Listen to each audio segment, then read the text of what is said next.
ನಮಸ್ಕಾರ. ಬುಕ್ಕಿನಕೆರೆ ಡೈರಿಗೆ ಸ್ವಾಗತ. ನಾನು ಧರಣೀಶ್ ಬುಕ್ಕಿನಕೆರೆ.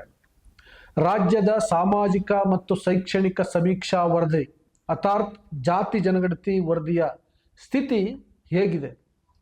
ಯಾಕೆ ಈ ಪ್ರಶ್ನೆಯನ್ನು ಮಾಡ್ತಿದ್ದೀನಿ ಅಂತಂದರೆ, ರಾಜ್ಯ ಸರ್ಕಾರ ಜಾತಿ ಗಣತಿ ವರದಿಯನ್ನು ನಾವು ಮಾಡೇ ಮಾಡ್ತೀವಿ ಅಂತ ಹೇಳಿದರು. ಹಿಂದೆ ಬಿಡಿ, ಕಾಂತರಾಜ್ ಆಯೋಗ ಇದ್ದಾಗ ಅದು ಬೇರೆ ಪರಿಸ್ಥಿತಿ ಆಯಿತು.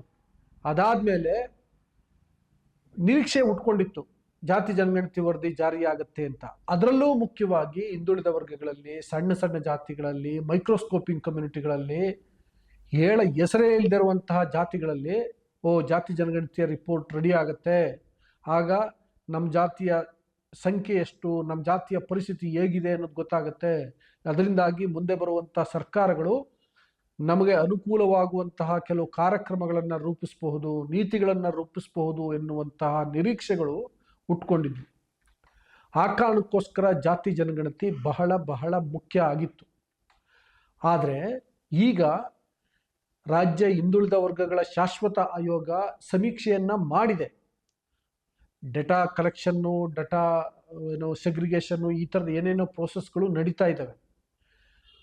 ಆಯೋಗವೇ ಹೇಳಿದ್ದಂತೆ ಮತ್ತು ಸರ್ಕಾರವೇ ಹೇಳಿದ್ದಂತೆ 100 ದಿನಗಳಲ್ಲಿ ವರದಿಯನ್ನು ಕೊಡಬೇಕಾಗಿತ್ತು. ಇನ್ನೂ ಕೊಡಲಿಕ್ಕೆ ಆಗ್ತಾ ಇಲ್ಲ.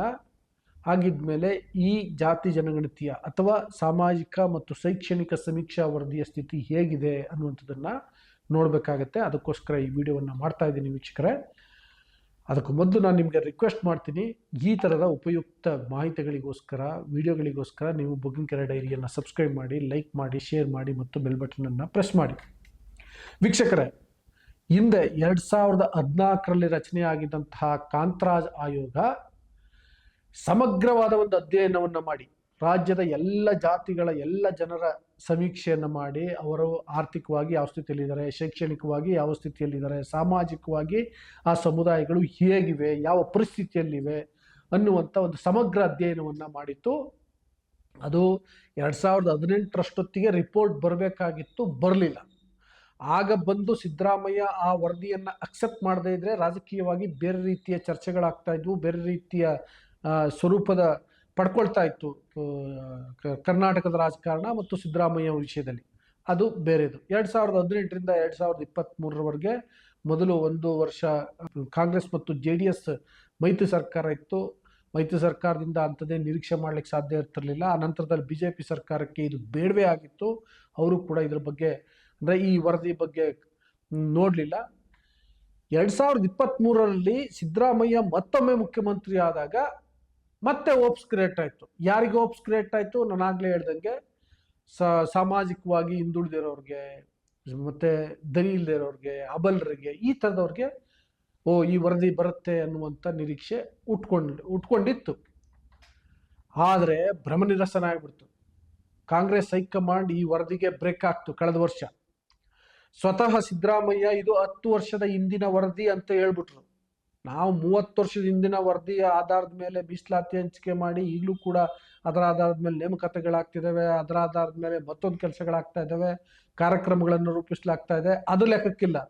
ಆದರೆ 10 ವರ್ಷದ ಹಿಂದಿನ ವರದಿ ಅನ್ನುವ ಕಾರಣಕ್ಕೋಸ್ಕರ ಆ ಆಯೋಗದ ವರದಿಯನ್ನು ಕಸದ ಬುಟ್ಟಿಗೆ ಹಾಕಲಾಯಿತು.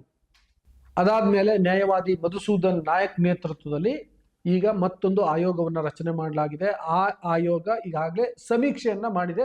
ಸಮೀಕ್ಷೆ ಸಂದರ್ಭದಲ್ಲೂ ಕೂಡ ಹಲವಾರು ಆಕ್ಷೇಪಗಳು, ಅಪಸ್ವರಗಳು ಕೇಳಿಬಂದಿದ್ದು. ಅದೇನೇ ಇರಲಿ, ಸಮೀಕ್ಷೆ ಮಾಡಿ ಮೊದಲು ಡೇಟಾ ಸೆಗ್ರಿಗೇಷನ್ನು, ಡೇಟಾ ಕರೆಕ್ಷನ್ನು, ಈ ಥರದ ಏನೇನೋ ಪ್ರೋಸೆಸ್ಗಳು ನಡೀತಾ ಇದ್ದಾವೆ. ಬಟ್ ಮಧುಸೂದನ್ ನೇತೃತ್ವದ ಆಯೋಗ ಮಾಡಿದಂಥ ಸಂದರ್ಭದಲ್ಲಿ ರಾಜ್ಯ ಸರ್ಕಾರವೇ ಹೇಳಿತ್ತು ಏನು ಅಂತಂದರೆ, ಆದಷ್ಟು ಬೇಗ ನಾವು ಈ ಸಮೀಕ್ಷೆಯನ್ನು ಮಾಡ್ತೀವಿ, ಸಮೀಕ್ಷೆಯನ್ನು ಮಾಡಿ ವರದಿಯನ್ನು ಸ್ವೀಕರಿಸ್ತೀವಿ, ವರದಿ ಸ್ವೀಕರಿಸಿ ಅದನ್ನು ಅಂಗೀಕಾರ ಮಾಡ್ತೀವಿ ಅಂತ. ಮತ್ತು ಆಯೋಗ ಕೂಡ ಹೇಳಿತ್ತು ನಾವು ಆದಷ್ಟು ಬೇಗ ಈ ಕೆಲಸವನ್ನು ಮಾಡ್ತೀವಿ ಅಂತ.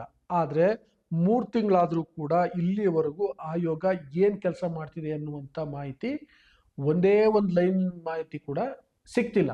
ಅಂದರೆ ಆಯೋಗ ಮಾಹಿತಿಯನ್ನು ನೀಡ್ತಾ ಇಲ್ಲ, ಸರ್ಕಾರ ಕೂಡ ಮಾಹಿತಿಯನ್ನು ನೀಡ್ತಿಲ್ಲ. ಸರ್ಕಾರದ ಈ ಹಂತದಲ್ಲಿ ಪಾತ್ರ ಇಲ್ಲ ಬಿಡಿ, ಆದರೆ ಆಯೋಗ ಏನು ಮಾಡ್ತಿದೆ ಅನ್ನುವಂಥದ್ದು ಪ್ರಶ್ನೆ. ಯಾಕೆ ತಡ ಆಗ್ತಿದೆ ಅನ್ನುವಂಥದ್ದು ಪ್ರಶ್ನೆ. ಈಗ ಅದರಲ್ಲಿ ಸೆಕ್ಷನ್ 11ರಲ್ಲಿ ಅಂದರೆ ಅದರಲ್ಲಿ ಒಂದಷ್ಟು ಇಂತಿಂತಷ್ಟು ಕೆಲಸಗಳನ್ನು ಮಾಡಬೇಕು ಅಂತಿದೆ. ಅದರಲ್ಲಿ ಬಹಳ ಮುಖ್ಯವಾಗಿ ಮಾಡಬೇಕಾಗಿರೋದು ಜಾತಿಗಳ ಹಿಂದುಳಿದಿರುವಿಕೆಯನ್ನು ಗುರುತಿಸುವಂಥದ್ದು.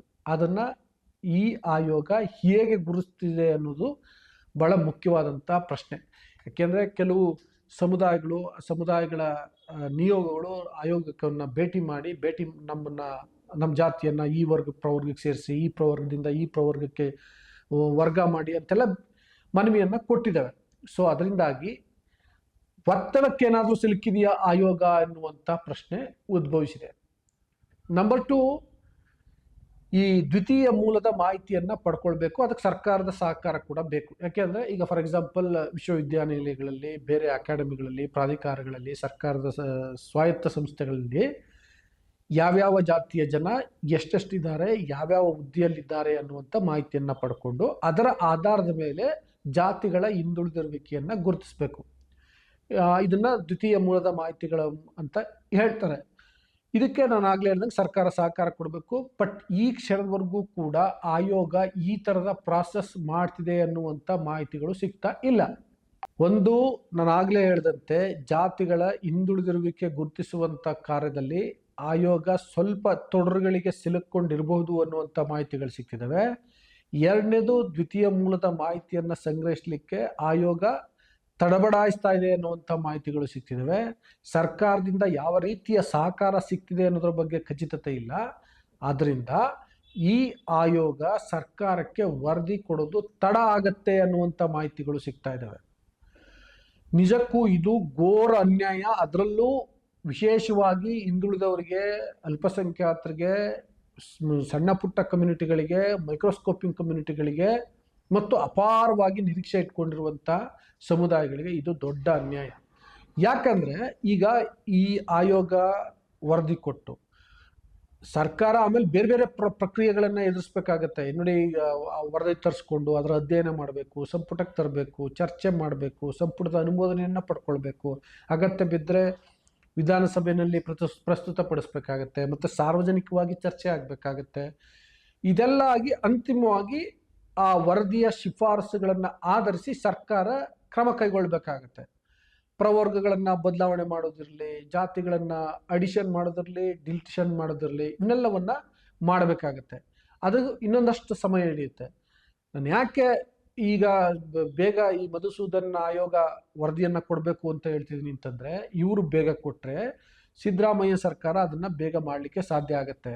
ಒನ್ಸ್ ಅಗೇನ್ ಇನ್ನೊಂದು ವರ್ಷ ಬಿಟ್ಕೊಂಡು ಕೊಟ್ಟರೆ ಆಗ ಇದು ಏನೋ ಚುನಾವಣಾ ಸಂದರ್ಭದಲ್ಲಿ ಮಾಡಿರೋದು ಅಂತೇಳಿ ಪ್ರತಿಪಕ್ಷಗಳು ಬೇರೆ ರೀತಿ ಹೇಳ್ತವೆ, ಬೇರೆ ಬೇರೆ ಸಮುದಾಯಗಳು ಬೇರೆ ಬೇರೆ ರೀತಿ ಒತ್ತಡ ಇರ್ತವೆ, ಕಾಂಗ್ರೆಸ್ ಹೈಕಮಾಂಡ್ ಇನ್ನೊಂದು ರೀತಿ ಹೇಳುತ್ತೆ. ಆಗ ಈ ವರದಿ ಕೂಡ ನೆನೆಗುದಿಗೆ ಬೀಳುವಂಥ ಸಾಧ್ಯತೆಗಳು ಇರ್ತವೆ. ಅದಕ್ಕೋಸ್ಕರ ಆದಷ್ಟು ಬೇಗ ಇದು ಕೊಟ್ಟರೆ ಅವ್ರಿಗೆ ಇನ್ನೊಂದು 5-6 ತಿಂಗಳಲ್ಲಿ ಸರ್ಕಾರ ಏನೋ ಒಂದು ನಿಲುವು ಬರಲಿಕ್ಕೆ ಸಾಧ್ಯ ಆಗುತ್ತೆ. ಇದರ ಒಪ್ಕೊಳ್ಳುತ್ತೆ ಅಥವಾ ಬಿಡುತ್ತೆ. ಆದರೆ ಅದಾಗಬೇಕು, ಗೊತ್ತಾಗಬೇಕು. ಸರ್ಕಾರದ ಯೋಗ್ಯತೆ ಏನು ಅನ್ನೋದು ಗೊತ್ತಾಗಬೇಕು. ಸಿದ್ದರಾಮಯ್ಯ ಅವ್ರಿಗೆ ಈ ಸಂಬಂಧಪಟ್ಟಂತೆ ಬದ್ಧತೆ ಇದೆಯೋ ಇಲ್ವೋ ಅನ್ನೋದು ಕೂಡ ಗೊತ್ತಾಗಬೇಕು. ಸೊ ಆ ಕಾರಣಕ್ಕೋಸ್ಕರ ಈ ವರದಿಯನ್ನು ಬೇಗ ಸರ್ಕಾರಕ್ಕೆ ಸಲ್ಲಿಕೆ ಮಾಡಬೇಕು.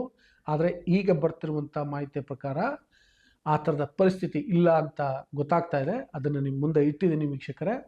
ಒಂದ್ಸಗೆ ನಾನು ನಿಮಗೆ ರಿಕ್ವೆಸ್ಟ್ ಮಾಡ್ತಿದ್ದೀನಿ, ಈ ಥರದ ಉಪಯುಕ್ತ ವಿಡಿಯೋಗಳಿಗೋಸ್ಕರ ಬಗ್ಗನಕೆರೆ ಡೈರಿಯನ್ನು ಸಬ್ಸ್ಕ್ರೈಬ್ ಮಾಡಿ.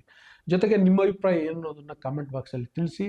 ಮತ್ತು ಈ ವಿಡಿಯೋನ ಹೆಚ್ಚು ಶೇರ್ ಮಾಡಿ, ಬೆಲ್ ಬಟನನ್ನು ಪ್ರೆಸ್ ಮಾಡಿ. Thank you.